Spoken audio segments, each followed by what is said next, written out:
မြို့ကတကူးတကဝဲလာတယ်ဆိုတော့ဘာသီးတော့ ဘာသီး ကောက်သီး ကောက်သီးတယ်ဗျာကောက်သီးတယ်ဒီမှာဗျာဒီမှာ တပည့်တော်တို့ကလေဟိုဈေးထဲကိုရောက်တဲ့အခါကျတော့အဲ့ဒီသီးတွေကိုထူးဆန်းနေတွေ့ရနဲ့အရှင်ဘုရားကိုဖုံးပေးစေခြင်းလို့ဝယ်လာတာဗျာ ဟုတ်တယ်ဗျာ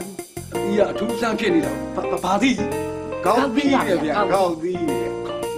ဒီမှာဗျာ ဒါကိုဖုန်းကြီးကဘယ်လိုဖုန်းပေးရမှာတော့ အဲ့ဒါလေတပည့်တော်တို့ကမေးခဲ့ပါဘူးဗျာဈေးတွေကိုတပည့်တော်ဒါပါလဲလို့မေးပြီးတော့သူကကောက်သီးတယ်ဗျာသူကကောက်သီးဆိုတာနဲ့တပည့်တော်ကလည်းအဲ့ဒါဆရာတော်ဘုရားမျက်နှာကိုပြေးမြင်တာအဲ့ဒါလည်းတပည့်တော်လည်းဝယ်လာခဲ့တာဗျာ ဟိုတပည့်တော်ကတော့လေဟိုဘလို့စားရလဲလို့မေးမလို့ပဲဗျာဒါပေမဲ့လို့တပည့်တော်တို့မေးလိုက်လို့ရှိရင်ဟိုတပည့်တော်တို့ထုံလာအားလာလို့ထင်ပါဆိုလို့ဗျာမမေးပဲဒီတိုင်းဝယ်လာလိုက် မေးပါဦးမမေးပါဘူး မလီတကအတီးကမမဲ့သေးဘူးနဲ့တူတယ် ဒီတော့လည်းစမ်းကြည့်တယ်ဗျာနည်းနည်းမာသေးတယ်ဟာဒီတိုင်းစားလို့မရတော့ဘူးတင်တယ်ဗျာ ကပ်ပြာကြီးရောဒီအတီးကိုအိုးနဲ့ထည့်ပြီးချက်ထားရ